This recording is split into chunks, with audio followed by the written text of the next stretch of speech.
ذرا تصور کریں، ایک 19 سالہ لڑکی کسی جدید یونیورسٹی کی پارٹی میں موجود ہے، ہر طرف شور ہے، ہجوم ہے، اور وہاں سب کے جیسا نظر آنے کا، یعنی جسے ہم فٹ ان ہونا کہتے ہیں، اس کا دباؤ اس قدر شدید ہے کہ جیسے ہوا میں گھٹن ہو۔ وہ پیئر پریشر تو واقعی بہت شدید ہوتا ہے۔ بالکل، لیکن پھر بھی وہ لڑکی انتہائی پرسکون انداز میں ایک طرف ہوتی ہے اور مطلب بنا کسی ہچکچاہٹ کے اپنی نماز ادا کرتی ہے۔ اسے ارد گرد ہونے والی چمگوئیوں یا طنز کی بالکل کوئی پرواہ نہیں ہوتی۔ یہ وہ بلٹ پروف اعتماد ہے جو کسی کو بھی حیران کر سکتا ہے۔ صحیح بات ہے، اور یہ اعتماد راتوں رات نہیں آتا۔ جی، اور آج کے اس تفصیلی جائزے میں ہم بالکل یہی کھوجنے والے ہیں کہ یہ حیران کن اعتماد آخر آتا کہاں سے ہے۔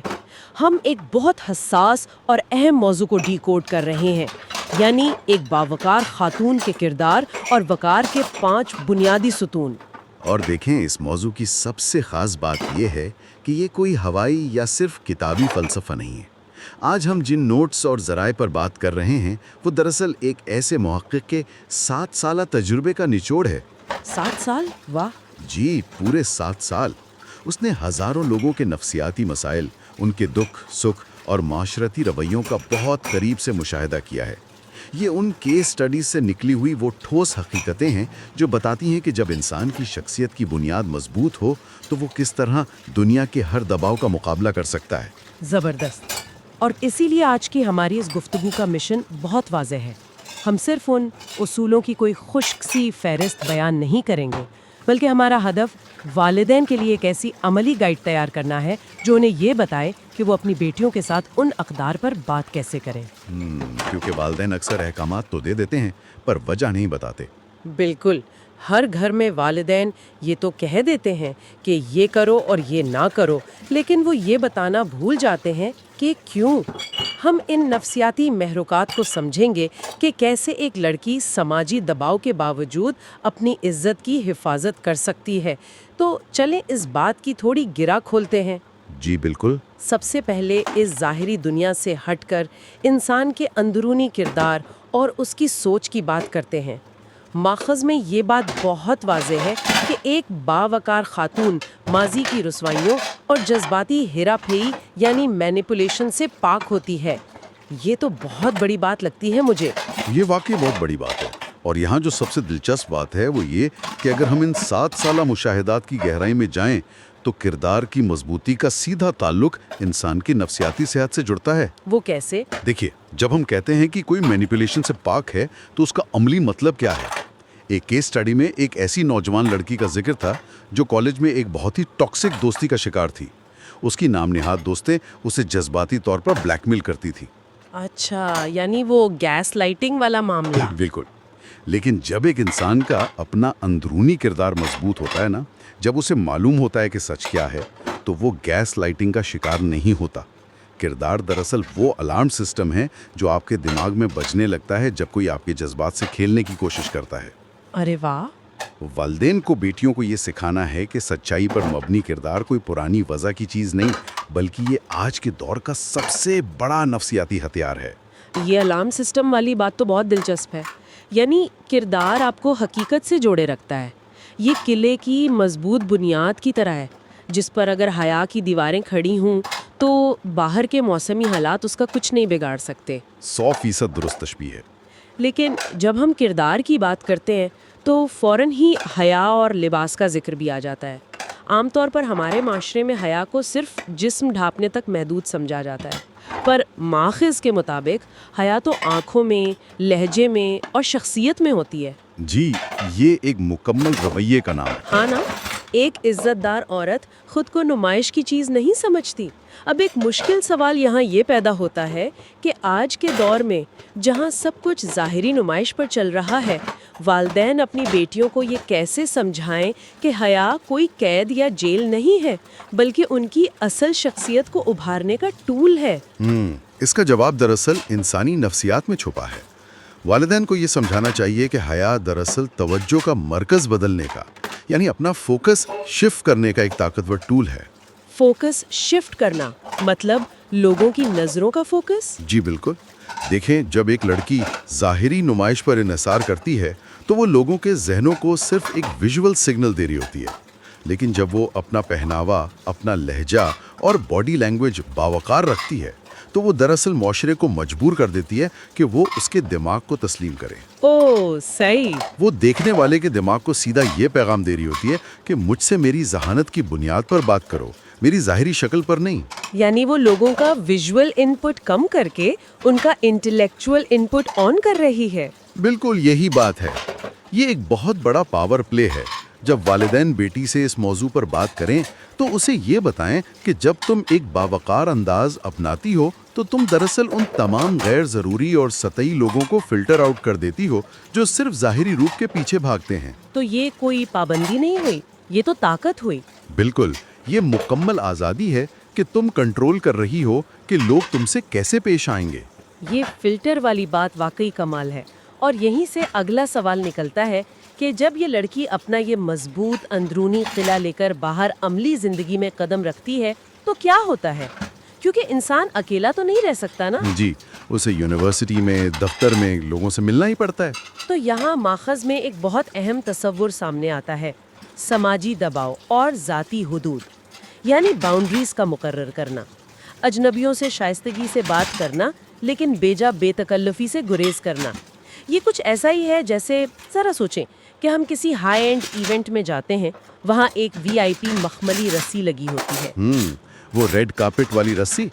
ہاں بالکل، ہر شخص اس رسی کے اندر نہیں جا سکتا، صرف وہ جا سکتا ہے جس کے پاس ہو۔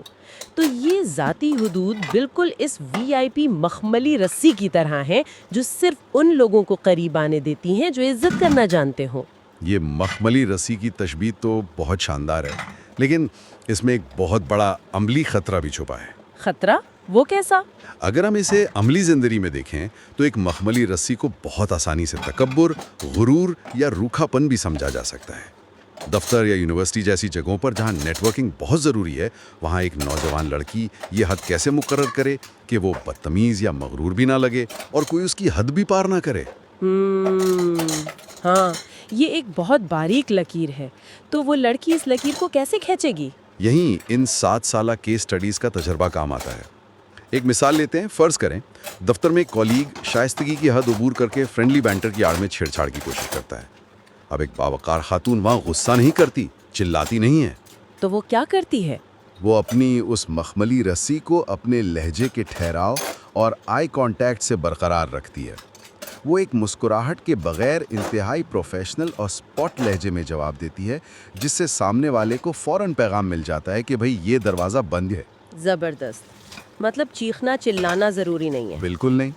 یہ رویہ بتاتا ہے کہ حدود چیخ کر نہیں بلکہ اپنے وقار پر مضبوطی سے کھڑے ہو کر طے کی جاتی ہے۔ کیا زبردست بات ہے، یعنی آپ کے الفاظ بھلے شائستہ ہوں لیکن آپ کی باڈی لینگویج میں وہ باؤنڈری واضح ہونی چاہیے۔ اسی طرح ہم نے شروع میں اس لڑکی کی بات کی تھی جو جدید محفل میں نماز پڑھنے کھڑی ہو جاتی ہے۔ جی، وہ بھی حدود اور اقدار کا ہی حصہ ہے۔ بالکل، کہ انسان دنیا کے دباؤ میں آ کر اپنی روحانی اقدار پر سمجھوتا نہ کرے۔ لیکن آج کل کے دور میں جہاں سب کے جیسا بننا سب سے اہم سمجھا جاتا ہے، والدین اپنی بیٹی میں یہ اعتماد کیسے پیدا کریں کہ اگر اسے محفل میں پرانے خیالات کا تانا ملے تو وہ ٹوٹے نہ؟ اگر ہم اسے وسیع تر تناظر میں دیکھیں تو انسانوں میں ہجوم کے ساتھ چلنا سب سے آسان کام ہے، لیکن والدین کو اپنی بیٹیوں کو یہ سمجھانا چاہیے کہ جو لوگ تمہیں پرانے خیالات کا تانا دے رہے نا، وہ دراصل اپنے اندر کی انسیکیورٹی سے لڑ رہے ہیں۔ اچھا، یعنی مسئلہ ان کا اپنا ہوتا ہے۔ بالکل۔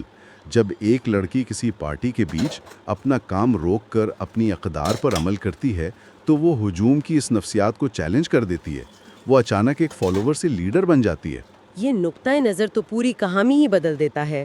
مطلب والدین اس تانے کو کمزوری کے بجائے ایک بیج آف آنر بنا سکتے ہیں۔ 100%، کیونکہ لیڈر وہ نہیں ہوتا جس کے پیچھے لوگ چل رہے ہوں۔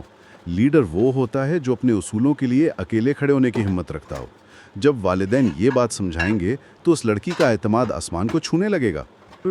لیکن اگر ہم ایمانداری سے سوچیں تو اکیلے اس مخملی رسی کو تھامے کھڑے رہنا اور ہر وقت ہجوم کے دباؤ کا مقابلہ کرنا، یہ تو بہت تھکا دینے والا کام ہے. انسان کو اپنے جیسے لوگوں کی ضرورت تو پڑتی ہے نا. جی، ہم معاشرتی جانور ہیں، تنہا تو نہیں رہ سکتے. بالکل. اسے ایک ایسا حلقہ چاہیے جو اس کی ان اقدار کو سپورٹ کرے. اور یہاں آ کر بات واقعی بہت زیادہ دلچسپ ہو جاتی ہے، کیونکہ ماخذ کا اگلا حصہ شہرت کی حفاظت اور صحبت کے انتخاب کے بارے میں ہے. اور یہ بہت اہم ستون ہے. ایک مسلمہ نفسیاتی حقیقت ہے کہ ہم ان 5 لوگوں کا اوسط ہوتے ہیں جن کے ساتھ ہم اپنا سب سے زیادہ وقت گزارتے ہیں. مطلب ہم ویسے ہی بن جاتے ہیں. جی، آپ کتنے ہی مضبوط کیوں نہ ہوں، اگر آپ کا ماحول ایسا ہے جہاں غیبت ہوتی ہے، اصولوں کا مذاق اڑایا جاتا ہے، تو آہستہ آہستہ آپ کا ذہن بھی اس منفی سوچ کو قبول کرنے لگتا ہے. اس لیے محفلوں کا انتخاب بہت سوچ سمجھ کر ہونا چاہیے. یہ تو بالکل ایسا ہی ہے. ذرا اس کو ایک انویسٹمنٹ پورٹ فولیو کے طور پر دیکھتے ہیں. جب ایک انسان اپنا وقت اور جذبات کسی رشتے میں انویسٹ کرتا ہے تو یہ ایک سرمایہ کاری ہے. بہترین مثال ہے. اگر یہ سرمایہ کاری اچھی کمپنیوں میں یعنی با کردار دوستوں میں ہے تو منافع عزت کی صورت میں بڑھتا ہے. لیکن اگر ایک بھی انویسٹمنٹ کسی مشکوک یا منفی دوست کی صورت میں ہو جائے تو وہ سالوں کی کمائی ہوئی عزت ڈبو سکتی ہے. یہ انویسٹمنٹ والی مثال اس حقیقت کو بہت خوبصورتی سے واضح کرتی ہے. شہرت اور وقار ایک ایسی عمارت ہے جسے تعمیر ہونے میں دہائیاں لگتی ہیں، لیکن ایک غلط صحبت کا ڈائنامائٹ اسے سیکنڈوں میں زمین بوس کر سکتا ہے.